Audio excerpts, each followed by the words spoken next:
wanting you to understand, of all the things that you've heard us talking about here today, what would improve your life or anybody else's more than all other things put together? If I was happy? Yeah. So, yeah.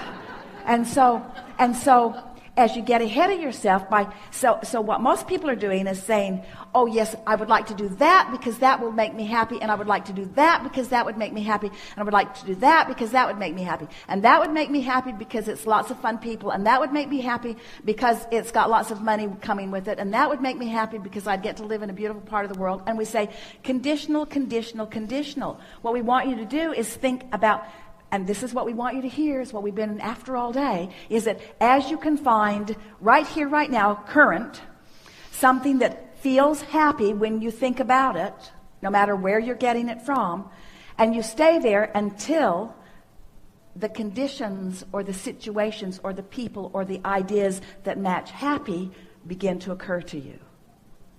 You see what we're getting at? It's flipping the whole thing. It's doing it. It's counterintuitive to what you've been practicing. Because what you've been practicing says, I'll find the condition that I believe will make me happy, and then I'll find a route to that condition that makes me happy. And we say, but you got to understand that you're the point of attraction to which all things are flowing. So if you can find something, anything to think about or observe or live that makes you happy, and you can maintain that for a little while, other things that make you happy will flow into your experience, and they will be in the form of the work that you want and the money you want. And why is that? Because all of those components are in your vortex. You didn't only just put happy in your vortex, you put lots of money in there too. You put lots of freedom. You put the ability to be and do and have anything that you want. You put the ability to make your own decisions. You put the ability to set your own time. You put the ability to set up your own calendar. You put the ability to really be free. You put the ability to make a difference in people's lives. You put the ability to have other people that resonate with you flow to you. In other words, you put that and more than we have time to talk about in your vortex, and it's already all in there. And what's the access key for you? How do you spend that vibrational currency? By trying to find some condition that you can make yourself believe that you can line up with, or by just finding the core of the reason that you want all of those things and practice it as much as you can until you own it, and then follow the inspiration to that desire, which is to be happy, that will, we promise you, fill in. Does that make sense to you? I'm a little blown away. In some cases it... That was heavy.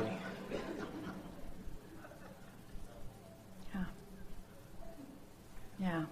And you think you're blown away now.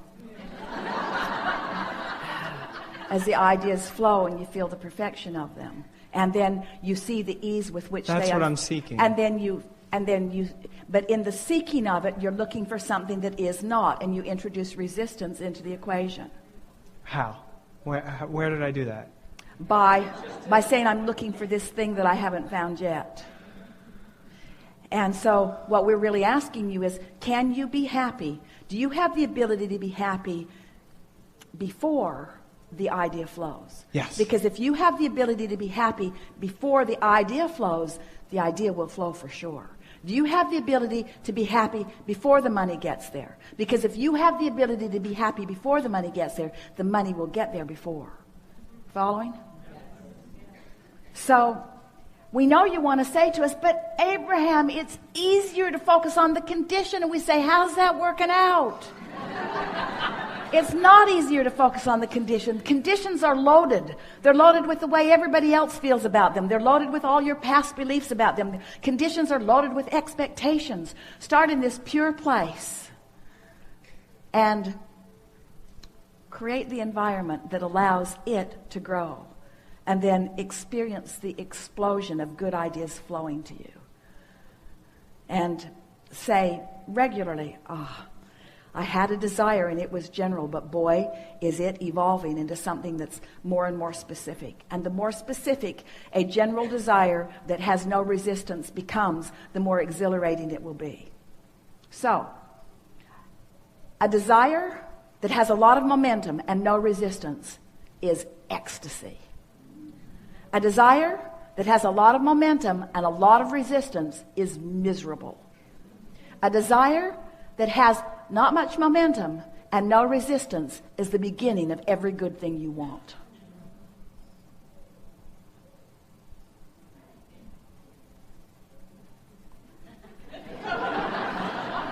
And a conditionally programmed world. So they say, what are you looking for in life? Happy? Oh yeah. Yeah, what else? That's it. Happy. Fun. Oh yeah, happy and fun. Because fun makes me happy. And happy is fun. Yeah, fun and happy. Fun and happy. And fun and happy. Fun and happy. Fun and happy and clarity. Fun and happy and clarity. Because clarity makes me happy, and clarity is fun. Fun and happy and clarity. And power. Because fun is happy, and happy is fun, and clarity is power, and fun and happy, and clarity, and rich. And rich. And rich. And healthy. In other words, once you're there in a stable way, you can add anything and everything else to the list, and it will show itself to you in full measure. But you got to start from the basics, and you got to give up the conditional approach to life that you have been practicing, because the conditional approach is introducing resistance into your experience that is unnecessary.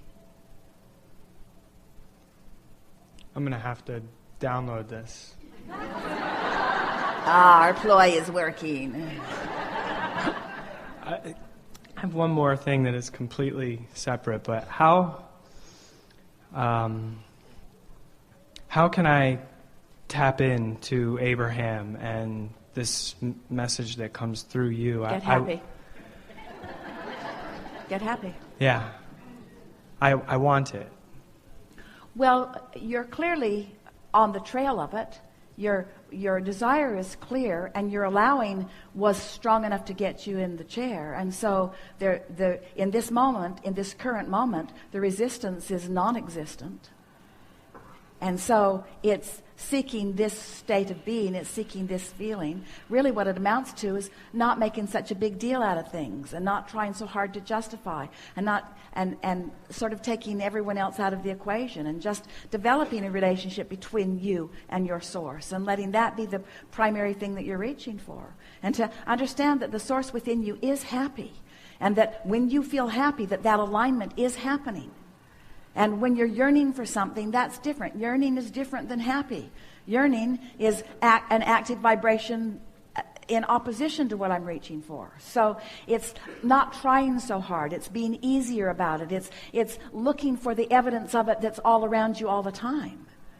It's acknowledging when you are in alignment, and reveling in that alignment, and talking about that alignment when you are there, and keeping the momentum of that alignment going longer, and consciously acknowledging that it is happening, and staying there until you're fully appreciated, and until you just feel obnoxiously invincible.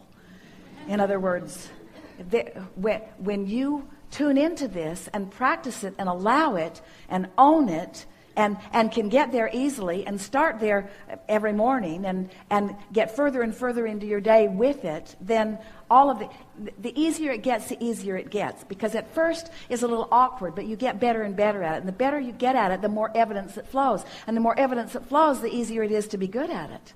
Until then it becomes the condition coming in response to the vibration, rather than trying to get the vibration to come in response to the condition. That's really what we're wanting you to understand. It's getting the cart before the horse, or the horse before the cart. You want to, and so of all of the things in the world that you can think of, if someone were to walk up to you and say, what do you seek most in life? Your answer is joy, happy. And if you wanted to add more momentum to that, what other words would you say? If this person were saying to you, and what does that joyful happiness mean to you? Flesh it out a little. Having fun, being passionate, having a direction, and going for it with everything. Having fun, meaning engaging with lots of others. And, laughter, and humor. But feel how when you said having direction, there was a little yearning in that. So what you want to say is knowing direction, feeling my way, feeling the inspiration, getting the impulse, being alive to the impulse, following my bliss. Feeling it, being moved from the inside, recognizing that when I feel like this, I'm on the brink of something good, and then when that something good comes, saying, I knew you were coming. I just didn't know in what way you would manifest, but I felt you coming. Those kinds of things. These are the kind of conversations that you want to have with yourself. I knew you were coming. I could feel you coming. I woke up excited about you coming.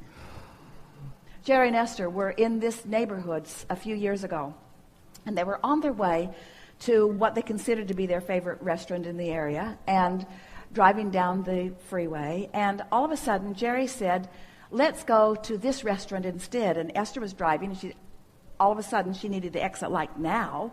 And so she took the exit and then asked questions later, which was the agreement that they always had with one another. All right, I've done it. Now, why? I don't know. I just feel like we should go. I just feel like I'd like to eat here. But they have that great salad we like over there. And there's only 5 places in the whole world that we can get that salad. And I know, but I just feel like this is where we want to go. And so they went in, and the place was empty, which Esther never sees as a very good sign. And hardly anybody around. And a very nice person came up and helped them and talked to them briefly. And Jerry was always wanting to know people. He wanted to know who she was and where she was from and just a little bit about her. And then Jerry reached into Esther's purse, where there was the envelope, where even though they beg you not to buy anything with cash, you always do. So there's always an envelope with a considered amount of money in it left at the end of the seminar, and it was in Esther's purse. And Jerry just reached for it and just handed it to the girl and said, this is for you. And she said, well, thank you very much. And she went into the kitchen, and they literally heard dishes break as the little girl had opened her package to see what was there. And she came back in to where they were, and she said to them, you know, I woke up this morning, and the first thought I had was something really, really good is going to happen to me today. Something really good is going to happen to me today. And Esther said, well,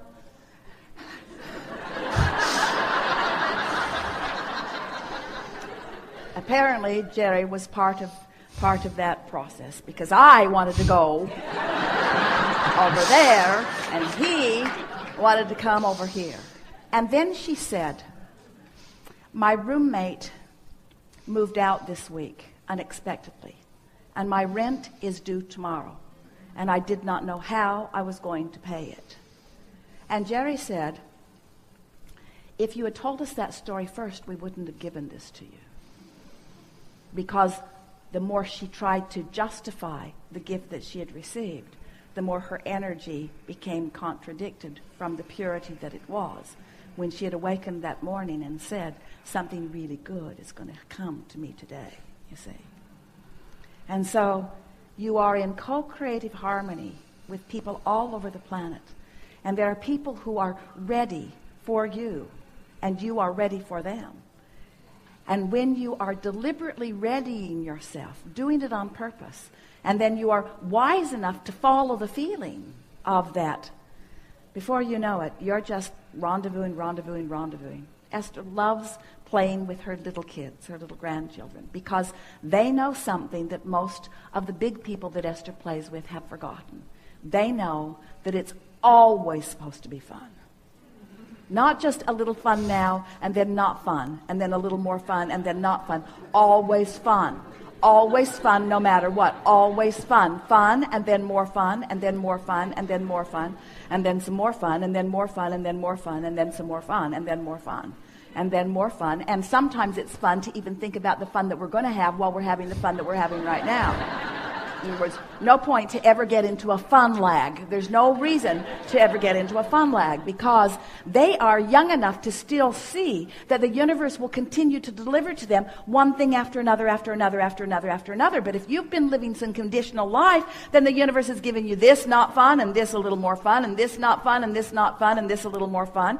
You're having a sort of jerky ride. It's supposed to be fun, clarity, fun, fulfillment, fun, satisfaction, fun, interesting, fun. Good feeling. Yeah.